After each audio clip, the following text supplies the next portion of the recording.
Hi, I'm Selena from Annie's Bookstop of Worcester, and I'm here with Alex Finlay, who is a thriller author. And for readers unfamiliar with your work, how would you describe what you write, Alex? Well, first of all, thanks for having me. And You're welcome. how would I describe what I write? I think you hit it. It's a thriller or mystery genre. Like to think of the books as something you hopefully will pick up and not want to put down until late in the night. And never want to happen to you, right? Well, definitely do not Yeah, want to have definitely. any of the things that happen in my books happen to you personally. Right, exactly. So, what can readers expect from your latest book, which is Night Shift, right? Is that Yeah, correct? yeah, the night shift. Yeah. The night shift is again, it's a thriller. Just to set it up for those who haven't read it, it begins on New Year's Eve, 1999, in a New Jersey town at a Blockbuster Video. For those of us who can remember going in to get our videos on a Friday night before you could just get anything, at the tap of a button. It was a big kind of ritual back then. Yeah. And anyway, the night it's just a normal Friday night, teenage workers playing around, having, the kind of fun you do at a part-time job. And then a tragedy hits. A attacker kind of after hours marches the employees into the, break room and basically murders everyone except for one of the victims survives. And the police quickly identify a suspect, a classmate of one of the or some of the teenage workers, and he disappears. And so the story kind of begins 15 years later in the same town, this time at an ice cream store. And there's an eerily similar crime where the employees and a customer at the store are attacked, and one of them inexplicably survives. And the story is about the intersection of those two kind of grisly nights and all the victims and survivors and their families, and whether there's an intersection between the two crimes. Uh-huh. So, what do you think draws readers to these kinds of books? I think entertainment. I mean, I think, for as a thriller mystery writer, I think that's my job. We're writing. I view myself as like an entertainer, and and we're competing for a lot of other forms of entertainment, Netflix and everything. But that is one reason they come to the books. Another is people like a puzzle, a mystery, and third, I think there's some escapism to these kind of books. And what I always love about readers is that studies show readers, people who read a lot, they tend to be smarter. They tend to be more empathetic, and I think that's because they open themselves up to these worlds of people they'll never meet, and experiencing things from people very different from them in very different parts of the world, with very different backgrounds, and it helps them kind of have a broader view of the world and step in someone else's shoes. So I think there's a lot of things that go into why people read in general, but for these books, I think it's the fun, the thrill, the escapism. Now, are your books published in different countries? Yes, I'm translated into about 17 different languages Wow. in countries around the world. Yeah, so it's pretty fun to see the different covers, and I never know. I'm not able to see how they translate or how they how things go, but it's definitely a fun thing to have that experience, to think of people around the world just reading things that came from my imagination. Yeah, I can imagine. So, what was the inspiration for Night Shift? I'm always fumble with that question for my books, but for this one, I kind of have an answer, which I often don't, because my ideas come from different places. But this one, it wasn't like I had a light bulb moment where oh, this is why I'm writing the book. But around the same period that I started working on it, I was in the Georgetown area of Washington, D.C., which is a very kind of quaint, um, historic area, and I walked by this coffee shop that had been the locale of an awful crime where all the employees had been murdered. And this was like 20 years ago. And I only remembered it because that's when I first had moved to DC and it was big news. And so, so it was just one of those things like you're new to a community and it's stuck in my mind. And then from there, it must have just been in the back of my head. And I was in another area near my home, and had been, about 10 years ago, been another kind of workplace crime at an athletic store. And there was kind of a twist. It was the employees, two employees had been attacked. One was, beaten and murdered in an awful way, and the other was tied up, and they were in the store all night. And it really shook our community. And then there was a twist that it wasn't a masked intruder. It was one employee had staged it because she had murdered a colleague. And that was just, for whatever reason, thinking of these two different kind of similar types of crimes, decade apart, kind of was this, I think, the start of the premise. I don't base my books on any real crimes, and the Night Shift certainly isn't based on either of those, but they were kind of the genesis of thinking about these particularly insidious crimes. For me, it's like it was not all crime is awful and all murder is terrible, but here you often have younger workers at their first jobs, or and the stakes. The perpetrators often are doing this for robbery for a very low amount of money, and it's just really tragic to everyone involved and the families. Mm-hmm. A lot of times those sorts of things happen at convenience stores and things like that. Yeah, it's so senseless. And I looked at thinking of the crimes in my own area. I did a little research just to see how prevalent it is, and there's a surprising number of these crimes, convenience stores, but a lot of fast food places. I think places that are open after hours, and that's just there. That's just a crime of opportunity. And I think they often spin out of control when the people are there to just kind of get a few dollars, and it just takes a turn. Along those same lines, what kind of research went into writing The Night Shift? Well, most of my books, it's different kinds of research. For The Night Shift, I had to research some medical things. I always have medical issues come up because I had a survivor of a knife attack, and I had to kind of talk to a doctor about how that could be possible. Other things that come up, there is a character who is a public defender, a lawyer, so there's some legal research involved.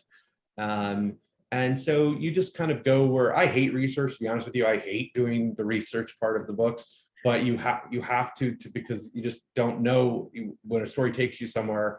I'm not a therapist. I haven't lived in New Jersey, so you just have to kind of run with it. But it's part of the I tend to do it when I'm don't have a lot of momentum going in the writing. I take a break and go, all right, it's time to do this research. And it inevitably adds little details to the books that help. Mm-hmm. Which of these characters were your favorite, or did you hate? I think the favorite character, there's a character in here named an FBI agent named Sarah Keller. And she was a character from my last book, Every Last Fear. And readers really like this character. I like writing her. She's very kind of decent person, really good at her job. And she's in this really nice relationship with her husband. And sometimes for me, it's like there are, psychological thriller writers, and there's a lot of these books dealing with domestic friction, and people do really great things with dysfunction. But for me, I thought it would be nice to have, in the chaos of the stories, both of the books, to have this kind of breath of fresh air, this kind of really nice, good person who has just a caring, really healthy, great relationship with her husband. So I like writing them, and I think it gives gives readers hopefully a pause, like as they're going through the story, a little chance to catch their breath. Mm-hmm. That's great. So what was the biggest challenge that you had in writing and putting out The Night Shift?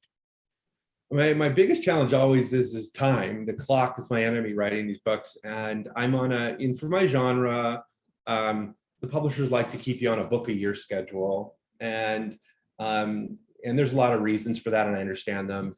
But it also puts a little pressure on you to write, to the process of writing a book. And it's just life. The biggest challenges is, I have like kids applying for college, and all the things we all have to do, and writing the books. So that's usually my challenge, and it's usually down to the wire. As it is right now, I have a book due next month, and I am, that's when I kick into gear, probably a little later than I should. Oh, do you want to tell us a little bit about that, or can you tell us a little bit about Yeah, that I one? know. I always, the titles change and everything changes, and I also like to wait till it's done to really talk about it, because Okay, so much will change. But yeah, that's it. next time. For sure. Okay. And what else can we expect from you in the near future?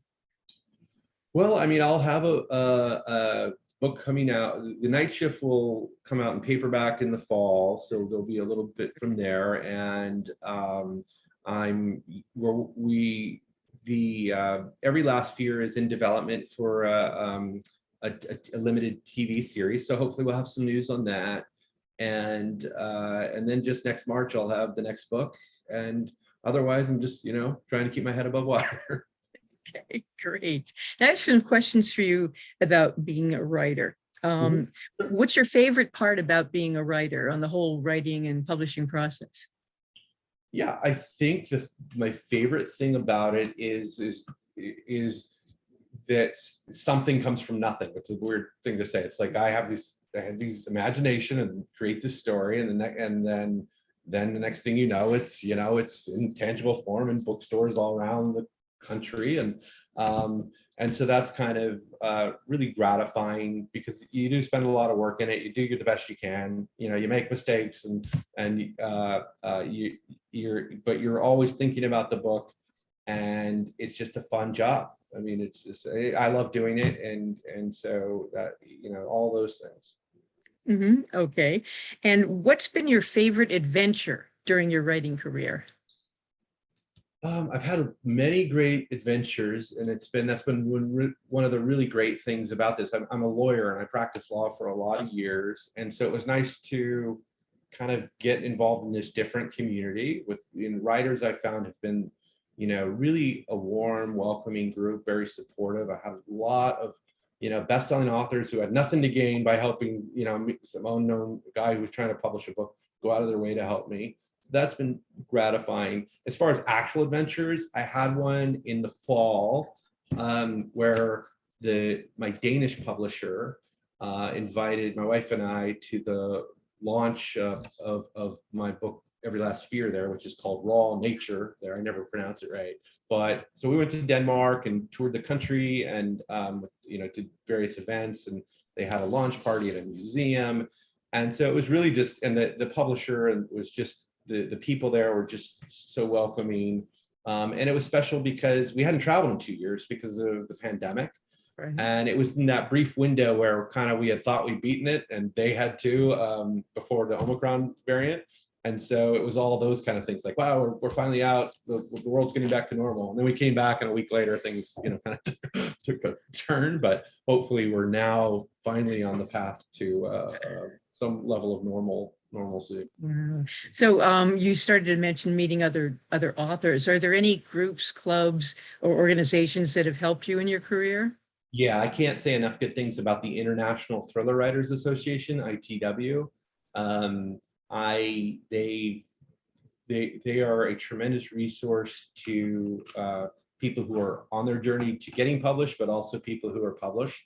And every year before the pandemic, it was kind of the annual ritual was to go to the conference. It's called Thriller Fest in New York every year, and where all the thriller writers from around the world come. And it's kind of like any type of work trade conference, but it just happens to be writers.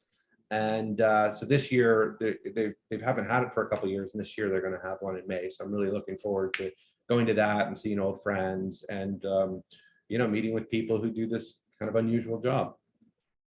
That's great. So what piece of advice would you want to share with other writers? Ooh, I think as far as the trade of writing, the craft of writing advice, The best piece of advice I got was actually from, that book we all read in college called Shrunken Whites, which is, there's a line in there or a piece of advice in there, which is omit needless words. And I kind of live by that in my writing. I try and say as much as I can with as few words as possible and keep the prose really tight, and keep, particularly for the thriller genre where the goal is to get people to keep turning the pages and really move fast. I think that's a helpful just guide.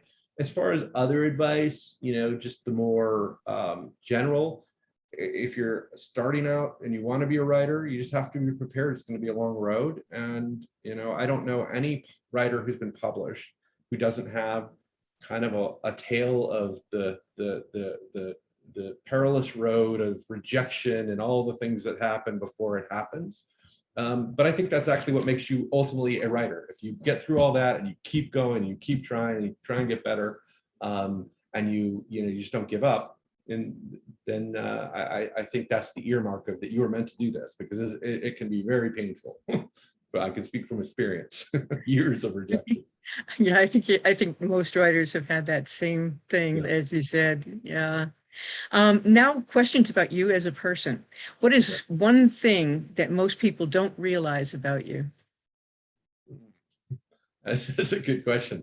Not that anyone's even thinking about me to wonder that, but I don't know that something they don't know about me. I mean, I think something that's interesting about me, I married my high school sweetheart, and I've been married for 30 years, and we got married in Las Vegas. We're probably the only, people who have kind of been married in Las Vegas who had that long of a tenure.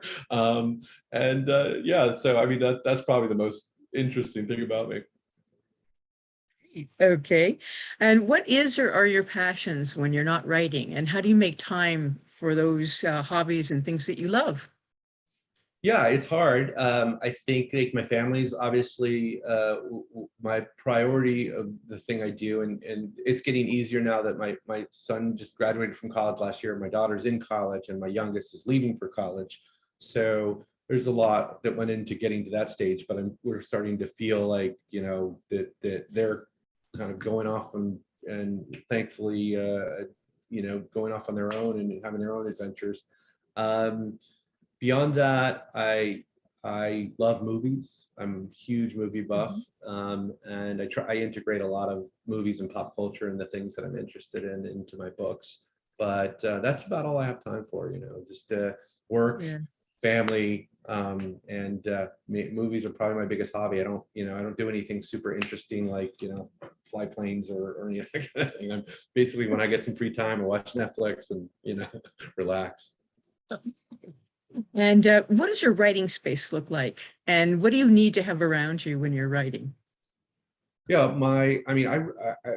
people always find this surprising. I write a lot of the first draft of my books on my phone as I'm going on long walks. And so I don't, it's not necessarily that I'm sitting down in a specific place. I am just walking down Connecticut Avenue in Pennsylvania. Occasionally I'll stop and have a coffee, or my wife says occasionally, too often, I'll stop and have a beer somewhere on these major long walks I take. And then at the end of the week, I take all these, a lot of it's not, Shakespeare on the phone here, and I put it in a Word document, and that just gives me something to work with at home. Otherwise, my writing office is a pretty boring office. Just like there's nothing special about it. I don't have any real rituals or any of that. The only thing that I can say is a constant when I do work at a desk is I have a huge box fan near me, and I turn it on full blast. So I have this, it kind of takes, filters out the rest of the world. It's just the background white noise.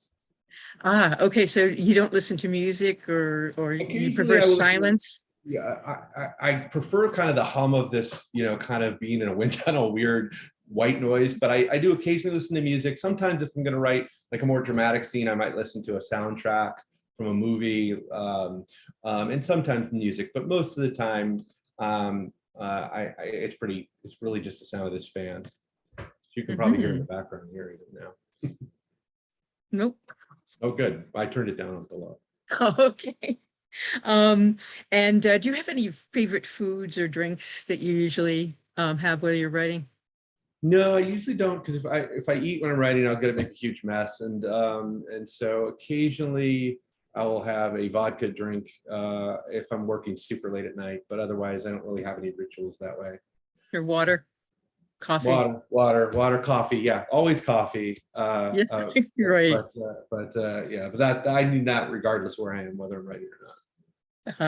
And writers often have furry or feathered or otherwise non-human companions with them to help them or hinder them through their work. And do you have any of those? Well, And yeah, just- I mean, I sadly, we had Lucy, our sweet beagle, passed away a few months ago. So we were coping with that as a family, but so no other furry friends at the moment. That may change in the next year or so, but yeah, and Lucy, she really didn't like to hang out with me when I wrote anyway, and she was a howler, and she more liked to just hang out in our downstairs and just be the lazy dog she was. uh, sorry about that. Yeah, I know, this is definitely sad. It's so hard. Yeah. So, where can people find your work aside from Annie's Bookstop of Worcester? And Yeah. I have to do a plug for Annie's, and you can always get Alex's book at Annie's, and you can call us at 508-796-5613. And you can also email us at orders@anniesbooksworcester.com.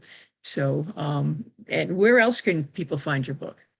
Well, first of all, let me do the plug as well. I think it's great, and I love it when people support local bookstores. They're really, I wouldn't move to a community that didn't have one, because I think they're often the heart of a town. And so I hope people, if they're going to check out my work, I hope you would check out Annie's. And otherwise, you can get the book wherever books are sold. I mean, it's pretty much usually in most bookstores, or other avenues to purchase books. Okay. And one last question for you. How can we follow your work and share your awesomeness? Well, I am on social media, but I always tell people, like, be prepared. It's kind of like if your grandfather was on social media, that's kind of the content you're going to get from me, like terribly, clunky and just there's nothing really that entertaining about it, but you can learn about if I have an event or those type of things, but otherwise you're not going to get any great stimulation from me. So I'm on Facebook. I think it's Alex Finlay. You just type it in Facebook, and then on Instagram. And I think it's Alex Finlay author on Instagram. So, check it out, but have really, really low expectations, please. And you have a webpage. Oh, and I have a webpage. Yeah, I forgot about that. Yes. And you can reach me on the webpage if you, there's a way to email me on there, and I try to answer all my reader emails.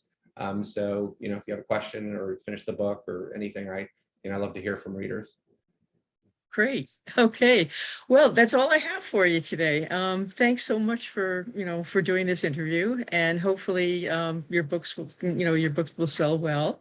Yeah, and maybe if you ever get to the Worcester area, you can come and do a signing for us. I would definitely love to come there, and thank you for having me, and for such great questions, and for having such a great store there. Great. Okay. Well, thank you, and we will be seeing you. All right, great.